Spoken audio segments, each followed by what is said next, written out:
flag that once symbolized a mighty superpower was forever lowered on the 25th of December 1991.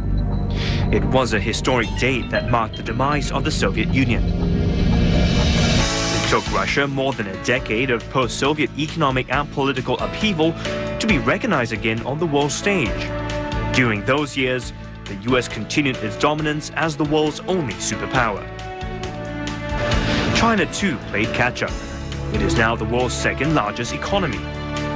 Between a sole superpower and an emerging superpower, where does this former superpower stand? One man shares his views on Russia's position in the 21st century.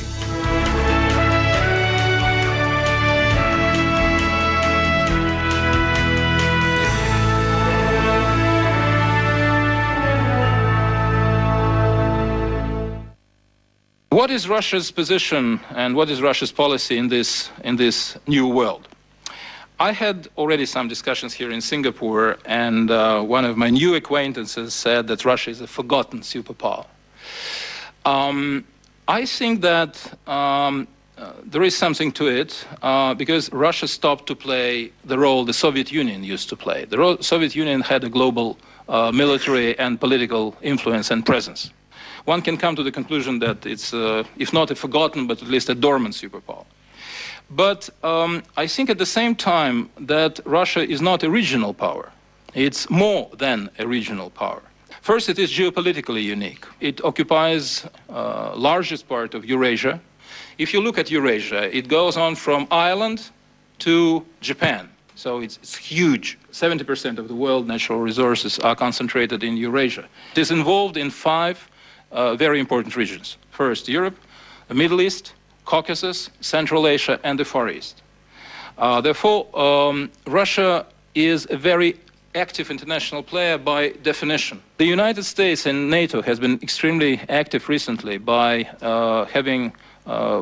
trying to get the Russian endorsement of the NATO war in Afghanistan. The United States need Russian support in order to try to influence Iran on the well-known issue of its nuclear program. Without Russian support in the Security Council, no sanctions can be adopted against Iran. Russia, as you know, is a member of the Security Council, and this gives Russia unique leverage. As my friend Tom Friedman from the New York Times told me once, America is involved in 3 wars now. The good war in Afghanistan, the bad war in Iraq, and the unrecognized war in Pakistan. So what struck me in this definition was the bad war in Iraq. I said, why is it the bad war and Afghanistan a good war? He said, but of course, the Afghanistan war was supported by the United Nations, and the Iraq war was not supported by the United Nations. And it tells me something. It tells me that the American political class does not want to be once again considered as a kind of rogue state, a rogue superpower which starts wars and basically opposes the international community. Russia remains the second world's nuclear power, which sometimes is forgotten, but it is the only power the United States signed treaty with in the field of nuclear disarmament. Obama's thrust for a global nuclear disarmament, a non-nuclear world, which might seem as a utopia today, but still it's an idea which has caught some attention and some sympathy. This cannot be done without Russia. Russia and the United States possess 95% of the world nuclear potential. China, France, Great Britain, India, Pakistan, and Israel go for the 5%, for the rest. Russia is number 1 from the point of view of the world energy resources.